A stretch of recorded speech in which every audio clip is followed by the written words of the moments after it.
ನಮಸ್ಕಾರ ವಿದ್ಯಾರ್ಥಿಗಳೇ. ನಾನು ನೋಡ್ಬೋದು ಇಂದಿನ ವಿಡಿಯೋದಲ್ಲಿ ನಾನು ಪ್ರಮುಖವಾಗಿ ಏನು ಮಾಡ್ತೀನಪ್ಪ ಅಂದರೆ ಟಿ ಟಿ ಸಿದ್ಧತೆ ಅಂದರೆ ಮೊದಲ ಪ್ರಯತ್ನದಲ್ಲಿ ನಾವು ಟಿ ಟಿ ಯಾವ ರೀತಿಯಾಗಿರ್ತಕ್ಕಂಥ ಸಮಯ ನಿರ್ವಹಣೆ ಜೊತೆಗೆ ನಾವು ಟಿ ಟಿ ಪಾಸ್ ಆಗ್ಬೋದು ಅನ್ನೋದ್ರ ಬಗ್ಗೆ ನಾನು ಹೇಳ್ಕೊಡ್ತೀನಿ. ನಾನು ನೋಡ್ಬೋದು ಇಂದಿನ ವಿಡಿಯೋದಲ್ಲಿ ಕೆಲವೊಂದು ವಿಡಿಯೋದಲ್ಲಿ ನಾನೇನು ಮಾಡಿದ್ದೆ, ಟಿ ಟಿಗೆ ಸಂಬಂಧಪಟ್ಟಾಗಿರ್ತಕ್ಕಂಥ ಸ್ಟ್ರಾಟಜಿ ಹಾಗೂ ಮತ್ತು ಪುಸ್ತಕಗಳ ಬಗ್ಗೆ ನಾನು ಏನು ಮಾಡಿದ್ದೆ ತಿಳಿಸ್ಕೊಟ್ಟಿದ್ದೇನೆ. ನೀವು ಹಿಂದಿನ ವಿಡಿಯೋದಲ್ಲಿ ನೋಡ್ಬೋದು. ಸಂಬಂಧಪಟ್ಟಾಗಿರ್ತಕ್ಕಂಥ ಪ್ರಮುಖ ಪುಸ್ತಕಗಳ ಜೊತೆ ನೀವು ತೋರಿಸೋದ್ರ ಜೊತೆಗೆ ಇಂಪಾರ್ಟೆಂಟ್ ಪುಸ್ತಕಗಳ ನಾನು ಏನು ಮಾಡ್ಬೋದು ಓದ್ಬೋದು ಅನ್ನೋದ್ರ ಬಗ್ಗೆ ಹೇಳ್ಕೊಟ್ಟೆ. ಹಾಗಾದರೆ ನೋಡ್ಬೋದು ವಿದ್ಯಾರ್ಥಿಗಳೇ, ನೋಡ್ಬೋದು ಟಿ ಟಿ ಸಿದ್ಧತೆ ಅಂದರೆ ಟೈಮ್ ಮ್ಯಾನೇಜ್ಮೆಂಟ್ ಅಂದರೆ ದಿನಕ್ಕೆ ಯಾವ ರೀತಿಯಾಗಿರ್ತಕ್ಕಂಥ ಓದ್ಬೋದು ಅನ್ನೋದ್ರ ಬಗ್ಗೆ ನಾನು ತಿಳಿಸ್ಕೊಡ್ತೀನಿ. ನೋಡ್ಬೋದು ಟಿ ಟಿ ಫಸ್ಟ್ ಎಕ್ಸಾಮ್ ನಡೆಸೋದು ಮೊದಲು, ಆಮೇಲೆ ಮೇನ್ಸ್ ಆಗಿರ್ತಕ್ಕಂಥ ಸಿ ಟಿ ಎಕ್ಸಾಮ್ ಇರುತ್ತೆ. ಫಸ್ಟ್ ನೀವು ಯಾವುದೇ ಜಿ ಪಿ ಟಿ ಆಗಿರ್ಬೋದು ಮತ್ತು ಈಗಿನ ಪ್ರೈಮರಿ ಟೀಚರ್ಸ್ಗೆ ಟಿ ಟಿ ಒಂದು ಪ್ರಮುಖವಾಗಿರ್ತಕ್ಕಂಥ ಒಂದೇನಾಗಿರ್ತೈತೆ, ಒಂದು ಅರ್ಹತಾ ಪತ್ರಿಕೆ ಇರ್ತೈತಿ. ಟಿ ಟಿ ಫಸ್ಟ್ ಪಾಸ್ ಆದ ನಂತರ ಆಗಿರ್ತಕ್ಕಂಥ ನೀವು ಮೇನ್ಸ್ಗೆ ಕ್ವಾಲಿಫೈ ಆಗ್ತೀರಿ, ಇಲ್ಲಾಂದರೆ ಆಗೋದಿಲ್ಲ.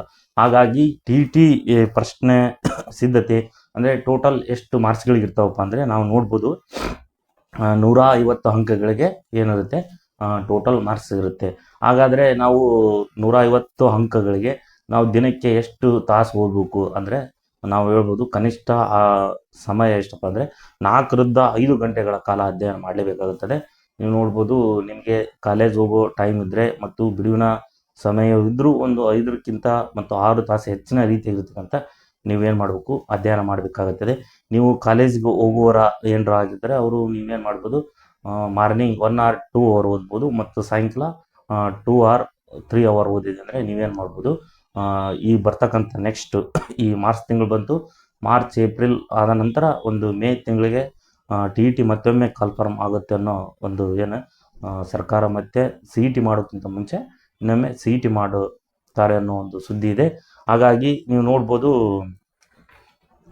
ಯಾರಪ್ಪ ಅಂದರೆ ವಿದ್ಯಾರ್ಥಿಗಳು ಈಗ ಇನ್ನೇನು ಯಾವುದೇ ರೀತಿಯಾಗಿರ್ತಕ್ಕಂಥ ಟಿ ಟಿ ಯಾರು ಪಾಸ್ ಆಗಿದ್ದಾರೋ ಓಕೆ, ಅವರು ಇನ್ನೂ ಅತಿ ಹೆಚ್ಚಿನ ಅಂಕಗಳನ್ನು ಗಳಿಸಲು ಇದು ಏನಪ್ಪ ಅಂದರೆ ಸಹಾಯಕ ಆಗುತ್ತೆ. ಮತ್ತು ಇನ್ನು ಯಾರು ಪಾಸ್ ಆಗಿಲ್ಲೋ ಮಿನಿಮಮ್ ಒಂದು 90 ಅಥವಾ 95ಕ್ಕಿಂತ ಹೆಚ್ಚಿನ ರೀತಿಯಲ್ಲಿ ನೀವೇನು ಮಾಡ್ಬೋದು, ಸ್ಟ್ರಾಟಜಿ ಯೂಸ್ ಮಾಡ್ಬೋದು. ದಿನಕ್ಕೆ 4 ರಿಂದ 5 ತಾಸು ಓದಲೇಬೇಕಾಗುತ್ತದೆ. ಮತ್ತು ಮೊದಲು ಫಸ್ಟ್ ನೀವೇನು ಓದ್ತಿರೋ ಕಾನ್ಸೆಪ್ಟ್ ತಿಳ್ಕೊಬೇಕು. ಯಾವುದೇ ಸಬ್ಜೆಕ್ಟ್ ಓದುವಾದರೆ ಉದಾಹರಣೆ ಹೇಳ್ಬೋದು, ನಾನು ಇತಿಹಾಸ ಸಂಬಂಧಪಟ್ಟಿರ್ತಕ್ಕಂಥದ್ದು, ಶೈಕ್ಷಣಿಕ ಮನೋವಿಜ್ಞಾನ ಆಗಿರ್ಬೋದು, ಕನ್ನಡ ಅಥವಾ ಇಂಗ್ಲೀಷ್ ಆಗಿರ್ಬೋದು.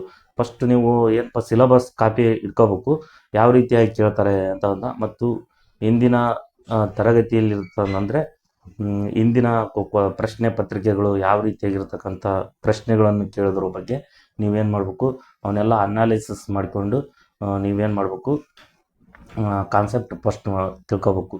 ಯಾವುದೇ ಒಂದು ಪುಸ್ತಕವನ್ನು ಓದುವ ಮುಂಚೆ ಯಾವ ರೀತಿಯಾಗಿರ್ತಕ್ಕಂಥ ಸಿಲಬಸ್ ಅಂದರೆ ಟಿ ಟಿ ಸಿಲಬಸ್ ಯಾವ ರೀತಿಯಾಗಿರ್ತಕ್ಕಂಥ ಸಿಲಬಸ್ ಇದೆ ಅನ್ನೋದ್ರ ಬಗ್ಗೆ ನೀವು ಫಸ್ಟ್ ತಿಳ್ಕೊಬೇಕು. ಆಮೇಲೆ ವಿವರಣೆ ಓದಿದ ನಂತರ ಆಬ್ಜೆಕ್ಟಿವ್ MCQ ಬಂದು ಬಿಡಿಸ್ಬೇಕು. ನೋಡಿ, ಫಸ್ಟು ನಾನು ಇಂದಿನ ತರಗತಿಯಲ್ಲಿ ನಾನು ಅತಿ ಹೆಚ್ಚು ರೀತಿಯಾಗಿರ್ತಕ್ಕಂಥ ಟಿ ಟಿ ಸಂಬಂಧಪಟ್ಟಾಗಿರ್ತಕ್ಕಂಥ MCQ ಆಗಿರ್ತಕ್ಕಂಥ ಪ್ರಶ್ನೆ ಪತ್ರಿಕೆಗಳನ್ನು ಏನು ಮಾಡಿದ್ದೀನಿ, ನಾನು ಬಿಡಿಸ್ತಾ ಹೋಗಿದ್ದೀನಿ. ಫಸ್ಟು ನೀವು ಯಾವುದೇ ಒಂದು ಪುಸ್ತಕ ಅಂದರೆ ಹಿಸ್ಟ್ರಿ ಆಗಿರ್ಬೋದು, ಹಲವಾರು ರೀತಿಯಾಗಿರ್ತಕ್ಕಂಥ ಪುಸ್ತಕಗಳು ಅಂದರೆ ಶೈಕ್ಷಣಿಕಗೆ ಸಂಬಂಧಪಟ್ಟಾಗಿರ್ತಕ್ಕಂಥ ಯಾವುದಪ್ಪ ಅಂದರೆ ವಾಮದೇವ ಬುಕ್ ಆಗಿರ್ಬೋದು ಮತ್ತು ಯಾವುದಪ್ಪ ಅಂದರೆ ಕನ್ನಡಕ್ಕೆ ಸಂಬಂಧಪಟ್ಟ ಹಲವಾರು ರೀತಿಗಳಿರ್ತಕ್ಕಂಥ ಕನ್ನಡ ಸಂಬಂಧಪಟ್ಟಾಗಿರ್ತಕ್ಕಂಥ ಪುಸ್ತಕಗಳಿದೆ. KM ಸುರೇಶ್ ಅವರಾಗಿರ್ಬೋದು ಮತ್ತು ಗೋಪಾಲ್ ಕೃಷ್ಣ ಉಡುಪ, ಹೀಗೆ ಹಲವಾರು ರೀತಿಯಾಗಿರ್ತಕ್ಕಂಥ ಪುಸ್ತಕಗಳು ಓದಿದ ನಂತರ ನೀವು ಪ್ರಮುಖವಾಗಿ ಏನು ಮಾಡಬೇಕಪ್ಪ ಅಂದರೆ ನೋಡ್ಬೋದು, ಏನಪ್ಪ ಅಂದರೆ MCQ ಬಿಡಿಸಿದ ನಂತರ ಅಂದರೆ ಬಹು ಆಯ್ಕೆ ಪ್ರಶ್ನೆ ಪತ್ರಿಕೆ ಏನಪ್ಪ ನೀವು ವಿವರಣೆ ಓದ್ತಿರೋಲ್ಲ ಆ ಪಾಠಕ್ಕೆ ಸಂಬಂಧಿಸಿದ MCQ ನೀವೇ ತಯಾರು ಮಾಡಬೇಕು.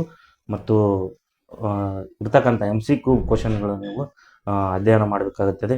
ಮತ್ತು ಇನ್ನೊಂದು ಏನಪ್ಪ, ವಾರಕ್ಕೆ ಒಂದು ಏನಪ್ಪ ಮಾರ್ಕ್ ಟೆಸ್ಟ್ ಕೂಡ ತೆಗೆದುಕೊಳ್ಬೇಕಾಗುತ್ತದೆ.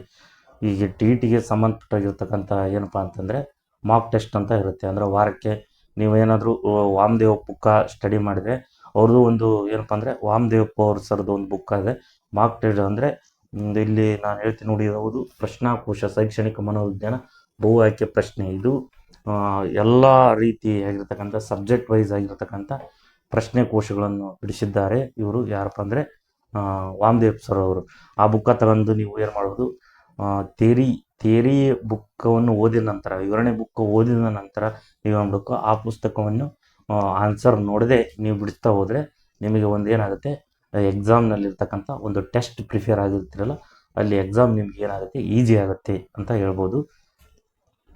ಮತ್ತು ಪ್ರಮುಖವಾಗಿರೋದು ಪಠ್ಯ ಪುಸ್ತಕ ಹೇಳಿದೆ. ಇದು ಸೋಷಲಿಗೆ ಸಂಬಂಧಪಟ್ಟಾಗಿರ್ತಕ್ಕಂಥದ್ದು. ಮೆಥಡ್ನವರಿಗೆ 6ರಿಂದ 12ನೇ ತರಗತಿವರೆಗಿನ ಪ್ರಮುಖವಾಗಿರ್ತಕ್ಕಂಥ ಸೋಷಲ್ ಬುಕ್ಗಳನ್ನು ಓದಬೇಕಾಗುತ್ತದೆ. ಸೋಷಲ್ ಬುಕ್ಕ ಮತ್ತು ನಾನು ಕನ್ನಡಕ್ಕೆ ಹೇಳಿದೆ ಕೆ ಎಂ ಸುರೇಶ್ ಹಾಗೂ ಗೋಪಾಲಕೃಷ್ಣ ಉಡುಪ ಆಗಿರ್ಬೋದು, ಇವು ಪ್ರಮುಖವಾಗಿರ್ತಕ್ಕಂಥ ಪುಸ್ತಕಗಳು ಆಗಿರ್ತವೆ. ಮತ್ತು ಶೈಕ್ಷಣಿಕ ಮನೋವಿಜ್ಞಾನಕ್ಕೆ ನಾನು ಹೇಳಿದೆ doctor H V Vamadev sir book ಓದಬೇಕಾಗುತ್ತೆ. ಮತ್ತು ಇಂಗ್ಲೀಷ್ಗೆ ಸಂಬಂಧಪಟ್ಟ ಶಿವಕುಮಾರ್ ಮಾವಾಲಿ ಅವರ ಬುಕ್ ಸಹ ಆರ್ಯನ್ ಪಬ್ಲಿಕೇಶನ್ ಅವರ ಬಕ್ಸಿ ಅವರು ಬರೆದಿರಲ್ಲ, ಅದು ಪ್ರಮುಖವಾಗಿರ್ತಕ್ಕಂಥ ಒಂದು ಪುಸ್ತಕವಾಗಿರುತ್ತದೆ. ಹಾಗಾಗಿ ಅಧ್ಯಯನ ನೋಡ್ಬೋದು. ನಾನು ಒಂದು ಎಷ್ಟಪ್ಪ 2020ರಲ್ಲಿ ನಡೆದಿರ್ತಕ್ಕಂಥ ಎಕ್ಸಾಮ್ನಲ್ಲಿ TT ಕ್ವಾಲಿಫೈ ಆಗಿದ್ದೀನಿ. ಅಲ್ಲಿ ಪ್ರಮುಖವಾಗಿರ್ತಕ್ಕಂಥ ನಮ್ಮ ಟೈಮ್ ಮ್ಯಾನೇಜ್ಮೆಂಟ್ ಏನಪ್ಪ ಅಂತಂದರೆ ನಾವು ನೋಡ್ಬೋದು. ಫಸ್ಟು ಏನಪ್ಪ ಅಂದರೆ ಕಡಿಮೆ ಸಿಲೆಬಸ್ ಆಗಿರ್ತಕ್ಕಂಥ ವಿಷಯವನ್ನು ನೀವು ಓದ್ತಾ ಹೋಗ್ಬೇಕು. ಉದಾಹರಣೆ ಹೇಳ್ಬೇಕಂದ್ರೆ ಇಲ್ಲಿ ಹಿಸ್ಟ್ರಿ ಸಬ್ಜೆಕ್ಟು 60 ಮಾರ್ಕ್ಸ್ ಇರುತ್ತೆ, ಬಟ್ ಅತಿ ಹೆಚ್ಚಿನಾಗಿರ್ತಕ್ಕಂಥ ಏನಪ್ಪ ಅಂದರೆ ಸಿಲೆಬಸ್ ಇರುತ್ತೆ.